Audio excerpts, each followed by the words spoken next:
എല്ലാ ആഘോഷങ്ങളെയും എല്ലാ ആവേശങ്ങളെയും ഹൃദയത്തോട് ചേർക്കുന്ന ഇടം കൂടിയാണ് തൃശ്ശൂർ. ആ തൃശ്ശൂരിലാണ് ഇത്തവണ സംസ്ഥാന സ്കൂൾ കലോത്സവം എത്തുന്നത്. അങ്ങനെ പൂരനഗരി ഇതാ കലോത്സവ നഗരിയായി മാറിയിരിക്കുകയാണ്. വിനിഷയുണ്ട്, മേഘയുണ്ട്, സ്വാതിയുണ്ട്. വിവരങ്ങളുമായി ഒക്കെ നമ്മളോടൊപ്പം ചേരുകയാണ്. അവരിലേക്ക് പോകാം. വിനിഷ, എങ്ങനെയുണ്ട് അവിടെ കാര്യങ്ങൾ? ആവേശം എത്രമാത്രമുണ്ട്?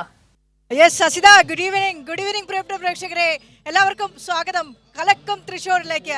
കലക്കം തൃശ്ശൂർ എന്ന അക്ഷരാർത്ഥത്തിൽ തൃശ്ശൂർ ഇവിടെ കലക്കിക്കൊണ്ടിരിക്കുകയാണ്. രാവിലെ മുതൽ ആ ഉദ്ഘാടന സെഷൻ മുതൽ നിറഞ്ഞ സദസ്സിലാണ് ഉദ്ഘാടന സെഷൻ ആരംഭിച്ചത്.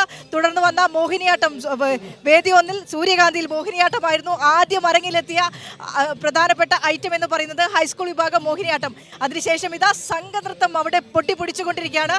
വേദി ഒന്നിൽ മാത്രമല്ല, വേദി രണ്ടിലൊപ്പം നടക്കുന്നു. അങ്ങനെ വേദി 24-ൽ പൂക്കളുടെ പേരുകൾ നിറഞ്ഞ ഒരു പൂന്തോട്ടത്തിൽ പോയാൽ എത്ര പൂക്കളാണ് നമുക്ക് കാഴ്ചയ്ക്ക് ഭംഗിയേകുക. അതുപോലെയാണ് ഓരോ വേദിയിലും ഓരോ മത്സരങ്ങൾ ഇങ്ങനെ ഗംഭീരമായി അരങ്ങേറിക്കൊണ്ടിരിക്കുകയാണ്. അതെ, സൂര്യകാന്തി മുതൽ താഴമ്പൂ വരെ എല്ലാ സ്റ്റേജുകളിലും ഓരോ മത്സരങ്ങളായി നടക്കുന്നു. പോയിന്റ് നില എടുത്തു പറയേണ്ടതാണ്. മത്സരം ഇങ്ങനെ കൊടുമ്പിരി കൊള്ളുമ്പോൾ സ്ഥാനത്ത് നിൽക്കുന്നത് ആരാണ്? ആലപ്പുഴ, കോഴിക്കോട് 110 പോയിന്റ് ആണ്. തൊട്ടുപുറകെ തൃശ്ശൂരുണ്ട് 108 പോയിന്റുമായി. തിരുവനന്തപുരമുണ്ട്. വിട്ടുകൊടുക്കില്ല, ഒരു ഇഞ്ച് പോലും വിട്ടുകൊടുക്കില്ല. തൃശ്ശൂരിൽ നിന്ന് കപ്പ് കൊണ്ടുപോകാൻ സമ്മതിക്കില്ല എന്ന് പറഞ്ഞുകൊണ്ട് തൃശ്ശൂർ 2ാം സ്ഥാനത്ത് നിൽക്കുന്നു.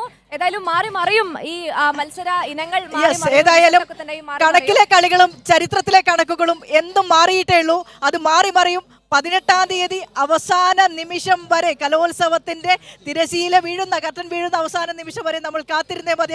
കപ്പ് ആര് കൊണ്ടുപോകും എന്നുള്ളതല്ല, മത്സരം വളരെ ഗംഭീര മത്സരമാണ്. ഒരു തെറ്റും പറയാനില്ല, ഒരു പരാതിയും എവിടുന്ന് കേൾക്കുന്നില്ല. സമയബന്ധിതമായി തുടങ്ങുന്നു, സമയബന്ധിതമായി തന്നെ അവസാനിക്കുന്നു. അത്രയ്ക്ക് മേന്മ നിറഞ്ഞ ഓരോ മത്സരങ്ങളും. നമുക്കിതാ കുറച്ച് കൂട്ടുകാർ കൂടിയുണ്ട് നമ്മോടൊപ്പം. നമുക്ക് അവരെ കൂടി പരിചയം. നൃത്തം പുരോഗമിക്കുന്നു. ഇവിടെ സംഘഗാനം. അപ്പൊ ഹായ്, ഹലോ, നമസ്കാരം. അപ്പൊ നല്ല യൂണിഫോം ഒക്കെ ഇട്ട് വന്നിട്ടുണ്ട്. ദേശഭക്തി ഗാനമാണ്. സ്കൂൾ ഏതാ പറഞ്ഞോ? നാട്ടിൽ നിന്നാണ് ഞങ്ങൾ വരുന്നത്. ഏലംകുളം. പറഞ്ഞോ. കുന്നക്കാവിലെ ഞങ്ങൾ പഠിക്കുന്നത്. ഓക്കെ, അപ്പൊ തുടങ്ങല്ലേ? എല്ലാരെയും പരിചയപ്പെടുത്തണ്ടേ നമുക്ക്? പേര് പറഞ്ഞോ? എന്റെ പേര് സൂര്യ, അരുണിമ, ഇത് അനശ്വര. ടോപ്പ് സിംഗർ അതെ, ടോപ്പ് സിംഗർ ഫെയിം ആണ്. അത് ശ്വേത, ഞങ്ങളുടെ ഗ്രൂപ്പിന്റെ ലീഡറാണ്. അത് അർച്ചന, കൃഷ്ണജ, നിധി. ഓക്കെ, അപ്പൊ പൊളിക്കല്ലേ? Okay, ready, 1 2 3 start. കേറട്ടെ. 1 2 3 4.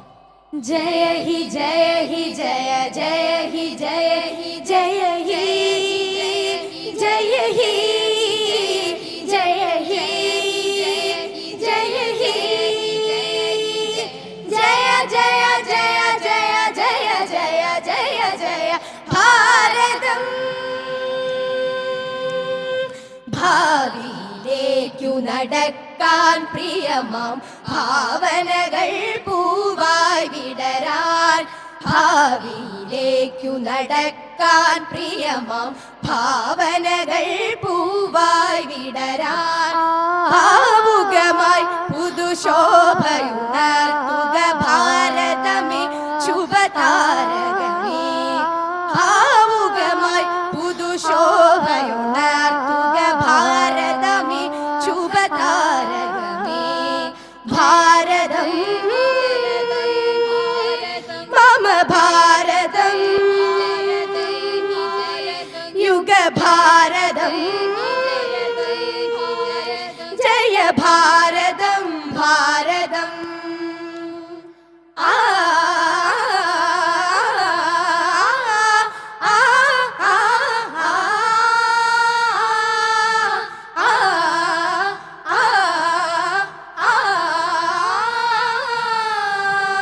നന്മയൊരാളാം ജന്മമെടുത്തുലയിച്ചു ജയക്കൊടി തന്നേ പോയി.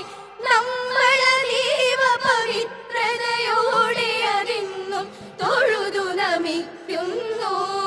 നന്മയൊരാളാം ജന്മമെടുത്തുലയിച്ചു ജയക്കൊടി തന്നേ പോയി. അന്നു മഹാത്മജി തന്ന പതാകയിൽ അൻപാം കാറ്റൊരു പേരെഴുതി. അന്നു മഹാത്മജി തന്ന പതാകയിൽ അൻപാം കാറ്റൊരു പേരെഴുതി. ഭാരതം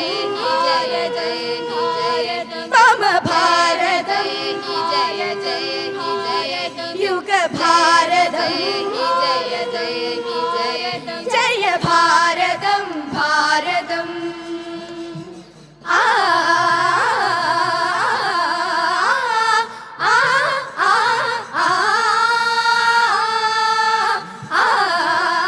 ആ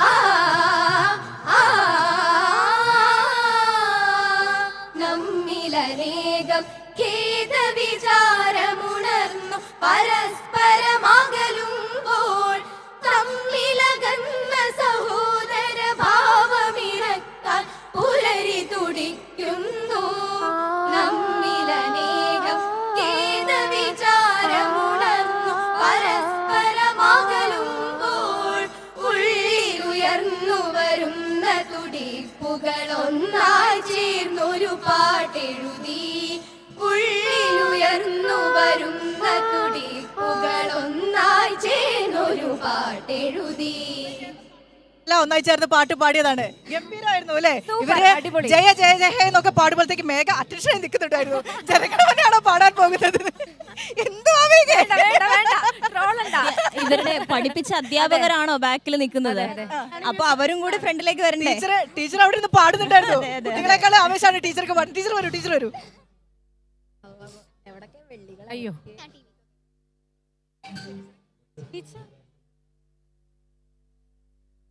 ടീച്ചറെക്കാളും അല്ല കുട്ടികളെക്കാളും ആവേശമാണല്ലോ ടീച്ചർക്ക്. ഭയങ്കര സന്തോഷം. ഇഷ്ടമായോ? നന്നായിട്ട് പാടി. Expect ചെയ്ത രീതിയിൽ വന്നോ? റിസൾട്ട് വന്നതാണോ? അതെ, ഗ്രേഡ്. അടിപൊളി, സൂപ്പർ. അപ്പൊ റിസൾട്ട് വാങ്ങി എ ഗ്രേഡ് വാങ്ങിച്ച ആദ്യമായിട്ട് വരുന്ന കൈരളി സ്റ്റുഡിയോയിലേക്കാണോ? അപ്പൊ അടിപൊളി. അപ്പൊ ഞങ്ങളുടെ പ്രേക്ഷകർക്ക് വേണ്ടി സ്ഥാനമൊന്നും പറയണില്ലല്ലോ, ഗ്രേഡ് മാത്രമേ ഗ്രേഡ് പറയുള്ളൂ. മാത്രമേ ഉള്ളൂ. അത് പോരെ, അതാണ് വേണ്ടത് അല്ലേ? എ ഗ്രേഡ് കിട്ടിയില്ലേ?